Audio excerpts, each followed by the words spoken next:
Wow. Good morning, everybody. From Arizona. I am way off the beaten track, or at least way off my usual beaten track through the state. This morning when I woke up, I found out that the train I was expecting to ride today was sold out. And I thought to myself, you know where I've never been is down to Congress or Wickenburg, Arizona. And so I find myself now perched just outside the little town of Peeple's Valley, I think it was called, Peeple. And the weather is gorgeous. There's a cool breeze. There are cattle lowing in the fields. I don't know what came over me. I just felt like being out in the wide open spaces, and that's what I ended up getting. Look at this. My Mustang is parked across from some Mustangs. There's some horses over there and a helicopter up above me for some reason. That's weird. I wasn't expecting helicopters out here on the open range. Well, okay, I guess the range isn't that open, but still, I just thought I would stop and take in some of the fresh, free air out here. Because, of course, the further south we head, the more desert-like I assume the terrain is gonna get. Some of the little towns I've been going through are absolutely gorgeous. I believe this is called Yarnell. Check out this old gas station. I love old gas stations. How cool looking is that? I love going through small towns I have never been to before. And I believe Yarnell here, which is full of all kinds of cute little homes, by the way, has sort of a claim to fame as the home of the St. Joseph Shrine, which I was looking forward to checking out. Unfortunately, as you see here, the shrine is currently closed. I can see some of the statues off in the distance. Would have been cool to walk around here, particularly since there's no one here but me and a golf cart and a pickup truck over there with a dog in it. I think that dog might have taken a wrong turn or something. It is beautiful out here, but I guess we'll be pushing on for now. There have been a lot of motorcycles headed down this highway, old Highway 89 today, and I can't blame them. The drive so far today has been gorgeous, and it's only getting better. Check this out. Holy cow. I know it's not as grabby as a theme park reopening or as exciting maybe as going down a roller coaster and screaming our heads off, but this is the kind of thing I absolutely live for. These moments here on the side of the road with a view like this and an empty overlook all by ourselves with this cool fresh air. Hawks or eagles soaring overhead. This is unbelievable. I've never even heard of old Highway 89 being a thing before, but man, some of the views today have been breathtaking. And now here comes the fun part. We get to go down that windy, twisty road by Mustang power. Oh yes, I'm glad I brought this car. All right, we made it down, and now we're in old Congress, Arizona. And check this out. Speaking of old gas stations, look at this tiny old school filling station right here. Look at that dove on top of it. Look at that down there. You can see where the gas pumps used to be. And check out the lucky horseshoe over the door. That thing is ancient, man. That thing is a cool find. A couple other old buildings along the highway here in Congress that look like they used to attract old-timey travelers. But this is really neat right here. The signs all say art gallery. So I'm not sure if this is actually an old building, but check it out. It's got the look, man, that's for sure. Awesome. Now, lots of times, like most people traveling, I get on kind of a tight schedule, but every once in a while I love having a day like this where you just start to see, I don't know, random stuff. All right, well, I've made it to the town of Wickenburg, Arizona. Well, mind the snakes. This place is an old western town where you could buy a saddle or recharge your Tesla. I figured it'd be worth having a look at the old historic downtown. I mean, there's horses on the roof, and look at this. The light poles have cowboy hats on them. I don't hate it.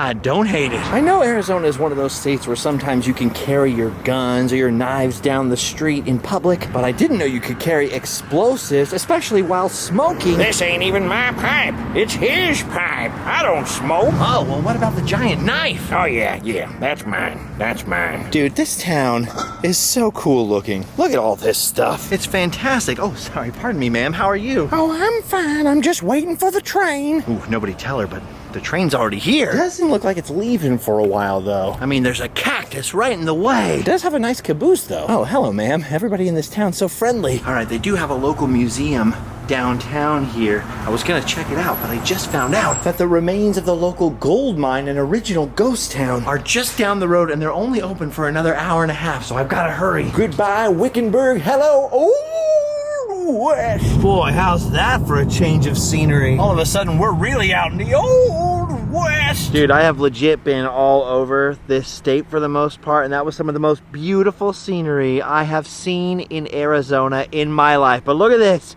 We made it! Welcome to Vulture City, Ghost Town. And dude, look at that sky. It's like a freaking painting. Now back behind us, I saw Vulture Peak, and I did actually see some vultures back there. We better make sure we don't die out here. I don't want my eyes getting pecked out. All right, dude, I'm excited for this. I've been here for 5 minutes, and this is already one of the coolest places I have ever seen. It looks like a film set. Now, all of this is here, as you may have guessed, because of the Vulture Mine, which I believe was a gold mine, but I'm sure eventually we'll find out if I'm wrong. It was discovered in 1863 by Henry Wickenburg, which is, yes, who the town of Wickenburg was named for. It was actually in operation all the way up until World War II. So it started out in the old-timey cowboy horse riding times and kept on going well into the automotive age, which is why we have stuff like this gas station. Dude, this is awesome. I am stoked on this. Wow, look at the old oil cans up there and the old cash register. I'd have to imagine most of the people that were using this were people from the mine area, so they probably all knew each other. But still, can you imagine stopping here? Like on a road trip, it would feel a little hills have eyes-ish, wouldn't it? Mind if I use your restroom? Go right ahead. Oh, I don't mind. Or maybe I do mind if I do. How many old gas stations have you ever seen that have a shower inside? That's crazy. I don't know much about engines, but I'm pretty sure this belongs inside of one and not on the floor. Oh, look at that. You can fix your cutlass. Dude, this place is incredible looking. I mean, seriously. I've heard of Henry Wickenburg and the Vulture Mine before, but I never knew where it was. I was not expecting to be drilling into this place today. Just goes to show you, sometimes the best days on the road are the unplanned ones. Dude, way back in 1884. They laid a pipeline to get water out here. This is a piece of it. Can't imagine going down there with like candles or lanterns or carbide lights on your head. People blasting down there, working in the darkness and the muck. Ooh, listen.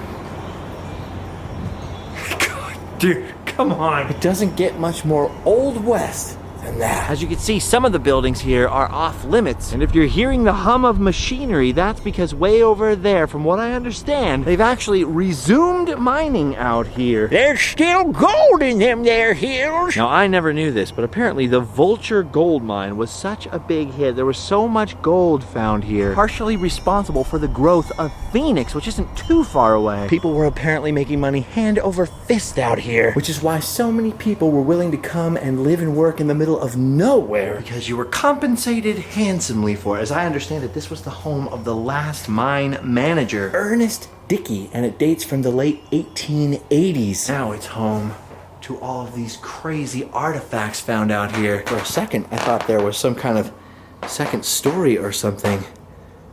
I was hearing footsteps, or what sounded like footsteps, which is even weirder than it sounds, because I just read in the little guide that people claim to experience paranormal activity in here, specifically sounds of people walking, maybe laughing, and even playing this piano. That would not be cool, dude. That would not be cool with a tune right now. Oh, look at this if you want to know more about that wacky stuff.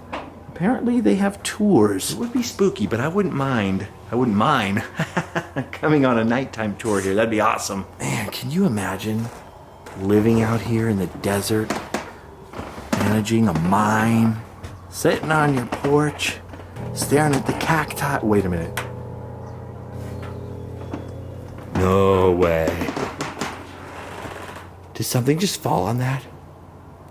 All right, I'm out. I don't know nothing about the supernatural. I don't want to know nothing about the supernatural. Oh, this is interesting. Out here, I believe it's saying that this was the first schoolhouse. And apparently numerous children passed away out here of diphtheria soon after it opened. I'm going to be honest with you. I don't know what diphtheria is, but I'm glad I never got it. Wow, look at all the mining equipment out here. And of course, with all this metal equipment around, it was very handy to have a blacksmith on the site. Apparently, this is the original blacksmith shop, but it used to be located in a different place until, in an effort to save it and put it on display, they carefully took it apart piece by piece with all the artifacts and reassembled it down here in sort of the town center away from where it was nearer to the mining stuff. Dude, that is freaking crazy. I'm just picturing the guys who had to work in here, who were responsible for knowing how to fix everything. I gotta be honest with you, even in the nice spring weather, it's hot and dry enough to be uncomfortable just walking around out here, much less working in a forge with hot metal. I can't even imagine all the crazy hard labor that went on out here too. Look at that mine cart up there. That thing looks heavy. Come to that, everything here looks heavy. This place is super heavy metal. Okay, so a nice lady named Tina just told me that this head frame here was originally located over this, the mine shaft for the nickel raise. Oh, H-E double hockey sticks, no. I do not like that at all. I know it's hard to see, but that is unbelievable. They've even put light bulbs down there just to let you know just how high up you are. Dude, that goes 170 feet down.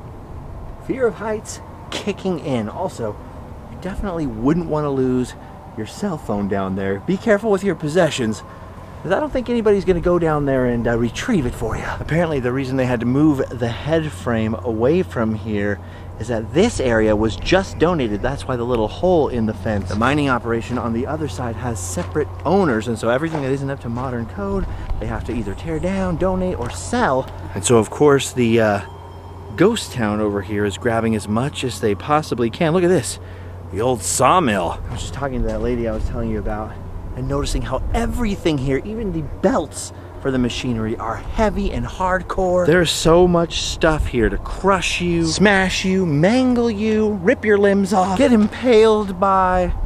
I mean, it's nuts. And that's to say nothing of like back injuries, knee injuries, hip injuries, head injuries. Dude, the people that worked out here were hardcore. All right, now we're getting into Vulture City proper. And the cool thing about this place is that the owners have taken great care to restore as much as possible so it doesn't just collapse and turn into piles of rubble again. So they hand make adobe brick here just the way the original Vulture miners did, and try to very carefully preserve with as much authenticity as possible these buildings for future generations. Look at this. I guess this was the Wells Fargo post office, or excuse me, Wells Fargo office and post office. And check out the dusty old mail sacks. Dude, look at this.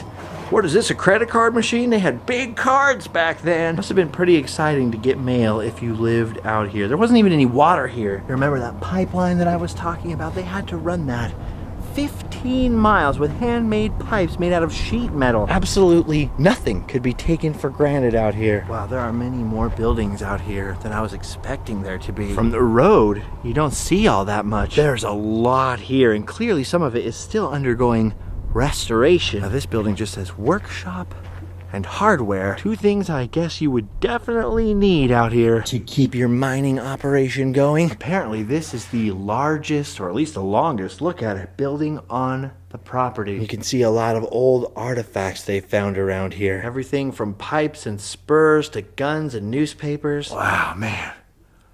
This place is insane. Also, I don't want to be weird, okay? Come on. 99% of those ghost shows really annoy me. I mean, really annoy me. I have friends who get really into that stuff, but I have such an overactive imagination that I try to be really careful about not getting carried away. But this building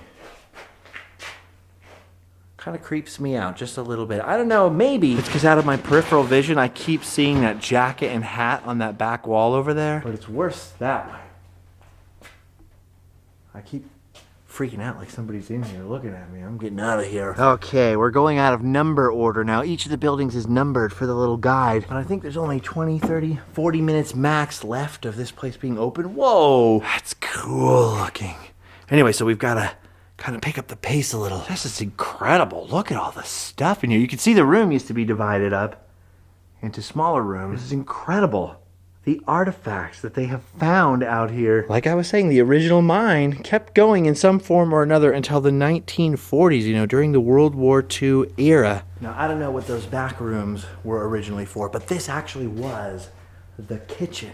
They'd have to make meals for all of those dudes working in the mines. So there's some huge stoves in here. And you can see the old dishwashing area, the pipes and the drain, a kitchen prayer. Look at all of these bottles. These are awesome. Got everything from hooch bottles to soda bottles, water bottles, old coffee cans. Incredible. If I understood them right, I think this portion of the cookhouse where you would eat out here has only been very recently restored. You see, they have pictures of the old Vulture Mine. They know what everything used to look like, and they're using as many of the original materials as possible when they reconstruct these buildings. And frankly, I think they're doing a heck of a job, man. This is awesome. You can see they have a lot of room for events out here. It would be pretty epic to have like a big party or camp out or something out here.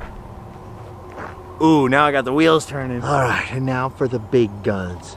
The craziest building of them all, the one that they are calling the assay office. Now, an assay is a sort of purity test for metals to see how pure your gold or silver is, well, more accurately, to see what's in the ore that you're digging up. But this building here was more important than that. From what I understand, they actually smelted the gold down into bars here, as well as storing it in the vault and housing guards 24/7. Because as I'm sure you can imagine, with thousands and millions of dollars of gold bars coming through here, not only were you worried about theft from the people at the mine, but you would have literally had to worry about attacks from outsiders and bandits and such like as well. Remember, this was the Wild West. This building right here was built just a little bit after the OK Corral shootout and all that. Check that out, that right there. I believe that's where they smelted the gold down into little bars. I'll have to go around and see if we can see where the vault was. Maybe on the other side over here? Oh, that's where we just were. No, mostly here I'm seeing some more modern assay equipment. Look at that.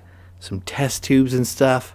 Dr. Frankenstein would feel right at home in here. Oh, I see. Once again, hand-painted signs, right? Here we go. The Bullion storage room. Vault, underground, gold and silver bars stored here before being shipped out. Wow. Dude, the wind isn't even that strong right now, but it's blowing just enough to make it sound very creepy in here. Okay, ghosts. I ain't here to steal the gold. Wow, that's the vault.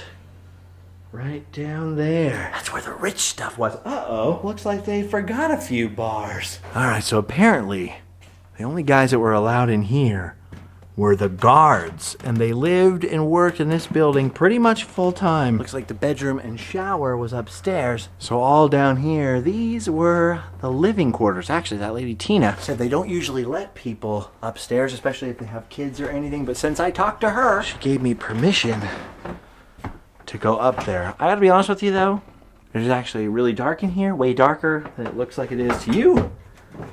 It's very creaky, and it's a little creepy. But dude, you can see where the stairs were worn down by footsteps.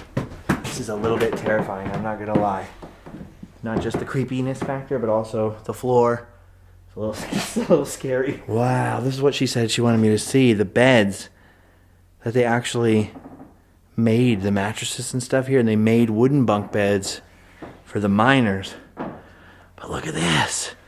The guards actually had a window so they could look down into the vault area at all times. Even when they were up here sleeping, they could listen for any activity. Wow, look at the shower area. I'm sure they had a bathtub in here as well. Well, probably. Look at the medicine cabinet. Got some Band-Aids in there. See, those don't look that old. That must have been from one of the later periods. This mine went sort of in and out of active use. I find that it's like that with a lot of old mines, that they would mine it for a period, get the rich stuff out, and they'd sort of run out of ore and kind of let it sit there for a while, and then another group would come along and buy it. Anyway, so that's why you're seeing so many layers of history. Places like this were sort of recycled over and over. Whew. That was awesome, dude. I cannot believe I have this whole place mostly to myself. I think I saw maybe 2 other wanderers, literally 2 employees. I mean, it's as quiet as the grave out here. Oh, don't think about graves. Come on, man. Okay, so I believe this over here is Henry Wickenburg's house. And for who knows what reason, they decided to use the tree right out in front of Wickenburg's house for all the hangings they had to do out here. Supposedly, there were at least 18 of them. And kids, cover your ears, but they would string you up like this while you were standing on a rock and then kick the rock out from underneath you. That is not a fun one, let me tell you. Well, really, are there fun ways to expire? Probably not. Anyway, look at that. The boss's house is right here. Right across from where they kept the gold so we could keep his eyes on things. I highly doubt the boss man lived here all the time. From what I understand, he became quite wealthy. But supposedly he did use this little house while he was here. Now you see these, I believe these are gun loops. They actually put these here because they could use this half stone, half adobe building for defense when being robbed by vigilantes, which did happen. I mean, I guess you could get mugged anywhere, even today, but I can't imagine being out here in the middle of nowhere and then seeing horses and dust off in the distance and a whole gang of armed desperados was coming in. And now all of a sudden you're at work and you've got to fight for your life. So let's add that to the list of occupational hazards. You know, crushing, mauling, being shot. Okay, I am now out behind the brothel. And I was told, I was given the hot tip that you could only see the brothel's bathtub from the back. Let's see here, looking through the window. So far, I just see a nice kitchen. I don't know why it's super important for me to see the brothel's bathtub. Oh wait, here it is. Here it is. But Tina felt like I should take a look. She's not wrong. I was just thinking about it. Was this for them so they could wash up after work and be like, okay, God, washing it off, feeling clean, feeling clean? Or, and my instincts tell me that this is probably the correct theory, did they also make their customers come in here first so that, you know, the dirty business wasn't so dirty? If you know what I mean. Well, nothing more relaxing than a bath at the brothel, I always say. It's actually quite a big building. Brothel, a sanctioned brothel. I'm just imagining the women who would have lived in here, wondering like how they felt about themselves or what their hopes and dreams were, or if they even had any hopes or dreams. I mean, lots of the time, that kind of work in the Old West was the end of the line, you know. It was desperation, but then again, there are plenty of diaries and historical sources for the from the women of that time that worked in this industry that very clearly show they saw it as an economic opportunity, if you will. I mean, if you look at this, compared to how the miners were living, it is rather opulent. Ooh, this appears to be the most brothely room of them all. There's money all over the bed. Yikes. I didn't know you could come inside of it at first. Here I was, peeping through all the windows, you know, like an idiot. Oh no, sir, lots of people peep in our windows. Okay, fair enough. It's pretty crazy being in here. Gives you a lot to think about. Like how people had to go to the bathroom in the middle of the night. Ugh. Speaking of which, by the way, I gave a bedpan like that to my friend Tyler, and as far as I know, I don't think he's ever even used it. What a waste. All right, I think this is going to be our last stop here because they're going to be closing up any minute. The old bunkhouse. This is where all the miners would have lived. Well, I mean, I'm sure that there were other little cabins and houses out here, but for the vast majority of working stiffs, after they were done with their duty, they would have come in here to sleep well. Other than all the bees that are in here for some reason, I figured out another problem, which is that you would have had bunk beds, 3 bunks high, 3 beds high, pointed this way, in from the walls, all the way down this thing. I'm sure with all the other work they've done, that must be on their list eventually to get some bunks in here. You would have had 3 shifts of guys working in that mine. So not only would you have bunk beds stacked 3 high, super close together, 2 rows going down the entire length of the building, but also they would time it so as one shift was going to bed, another shift was getting up, and you literally laid down in a warm bed because at least 3 guys would share each space on each bunk, which led to all kinds of hygiene problems, infestations, bugs. Ugh. I mean, it was not clean living. No wonder there's a bathtub in the brothel, as there sure ain't one in here. Okay, dude, someday I have got to come back here. This place is epic. All right, well, I'm the last man standing, and the lady and her daughter who work here are locking up the bunkhouse behind me, so Vulture City is now once again a ghost town, at least for the evening. I have no idea what comes next, my friends. I could go home through Phoenix and back out to LA area, or I could go back up north to Route 66. I mean, I guess I don't have to go home, but I know I can't stay here. By the way, look at that sky. That looks fake. All right, goodbye, Vulture City. You can see we're the only car left. It's definitely time to 23 skidoo. Dude, as I was rolling out of there, I kid you not, I saw 3 trucks worth of dudes in cowboy hats with guns rolling into Vulture City. At first I thought they were desperados, until I realized their trucks all said Vulture City Security. So the signs they had back there about armed guards being out here all night is apparently very literally true. Side note, this road to get here from Wickenburg was one of the prettiest, most Arizona looking roads, if that makes sense, I have ever been down in my life. Like, dude, gorgeous. And luckily for me now, I get to head back up that way. But sadly, my friends, this is where we part, in the shadow of Vulture Peak there. Because for our purposes together today, we've done our duty. Go and visit store.randomland.com and you'll have done your duty too. And then you can go home and sleep well.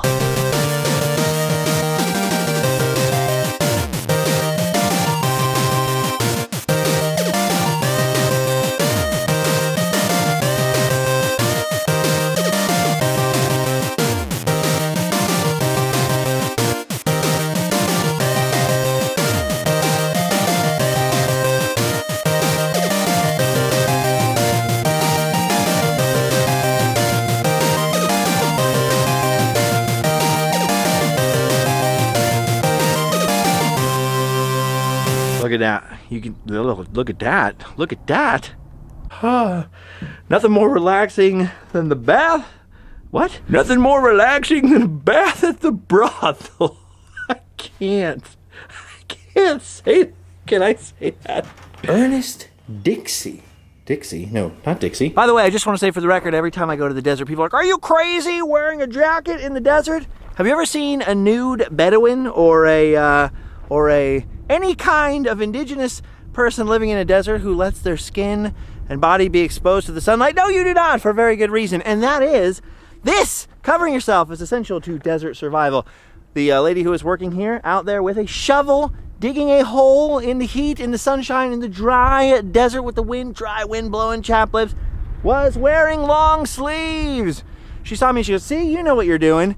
She said, you even have the neck covering. Yes, I even have the neck covering. Yes! That's how you survive in the desert, my friend. So every time you see somebody leave that kind of crazy comment anywhere, what are you doing wearing a jacket in the desert? Are you crazy? No, crazy like a fox. Crazy about living. Essential pieces of desert survival, okay? Head covering, neck covering, sunglasses. Not essential, but useful. And cover all of your exposed skin, okay? Maybe not if you're, in a town and you're walking around. You can keep your flip-flops and your shorts on, but you don't ever see guys who live in the desert, or cowboys. Did you ever see cowboys in flip-flops? No. See, I busted your brain with that one. Also, you know how I was talking about how they have armed guys staying overnight out there? Not just because the ghost town is valuable, but also think about it, they got a gold mine next door, so I mean, it kind of makes sense. Well, you wouldn't want to tango with those guys, you wouldn't want to get shot. Not the first time I've almost been shot. Not that those guys almost shot me or anything, but I was just thinking it reminds me of a story about me almost getting killed in a ghost town by a weapon. A story which I will tell you on the very next Random Land podcast, which is, of course, on Patreon. All the links are down below. Thanks for hanging out, guys. In the